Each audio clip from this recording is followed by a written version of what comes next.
গ্রামের এক কোণে ছিল বিশাল এক বটগাছ। সেই গাছের ডালে বাস করত একটি কাক। তার নাম ছিল কালী। কালী অন্য কাকদের মতো শুধু কাকা করে দিন কাটাত না, সে ছিল ভীষণ বুদ্ধিমান আর কৌতূহলী। প্রতিদিন সকালে গ্রামের মানুষ যখন মাঠে যেত, কালী উঁচু ডালে বসে সবকিছু দেখত। কে কখন কাজ শুরু করছে, কোথায় ধান শুকানো হচ্ছে, কোন বাড়ির উঠোনে ভাত ঠান্ডা হচ্ছে, সব তার নজরে থাকত। কিন্তু কালী কখনো চুরি করে খেত না। সে ভাবত, অন্যের কষ্টের জিনিস নিলে মন ভালো থাকে না। একদিন প্রচণ্ড গরম পড়ল, পুকুরের পানি শুকিয়ে গেল, ডোবা প্রায় ফাঁকা। কালী খুব তৃষ্ণার্ত হয়ে পড়ল। সে উড়ে উড়ে পানি খুঁজতে লাগল। অনেক দূরে এক বাড়ির আঙিনায় সে একটি মাটির কলস দেখল। কলসের ভেতরে একটু পানি আছে, কিন্তু এত নিচে যে তার ঠোঁট পৌঁছায় না। কালী কিছুক্ষণ চুপ করে ভাবল। হঠাৎ তার মাথায় বুদ্ধি এল। পাশেই ছোট ছোট পাথর পড়েছিল। সে একটি একটি করে পাথর ঠোঁটে করে এনে কলসের ভেতর ফেলতে লাগল। পাথর পড়ার সঙ্গে সঙ্গে পানির স্তর একটু একটু করে ওপরে উঠতে লাগল।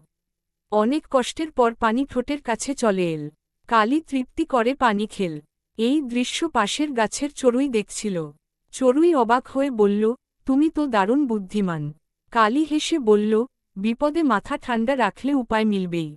এরপর থেকে গ্রামের সবাই কাককে আর অবহেলা করত না। তারা বুঝল, কালো রং মানেই খারাপ নয়। বুদ্ধি আর ধৈর্য থাকলে ছোট প্রাণীও বড় কাজ করতে পারে। কিছুদিন পর গ্রামের এক বাচ্চা ছেলে গাছের নিচে বসে কাঁদছিল। তার রুটিটা কুকুর নিয়ে গেছে। কালী উপরে বসে সব দেখল। সে উড়ে গিয়ে কাছের বাড়ির ছাদের উপর রাখা এক টুকরো শুকনো রুটি ঠোঁটে করে এনে ছেলেটির সামনে ফেলে দিল। ছেলে অবাক হয়ে তাকাল। তার মুখে হাসি ফুটে উঠল। সে বলল, ধন্যবাদ কাক ভাই। সেদিন থেকে কালী শুধু বুদ্ধিমান নয়, দয়ালু কাক হিসেবেও পরিচিত হল।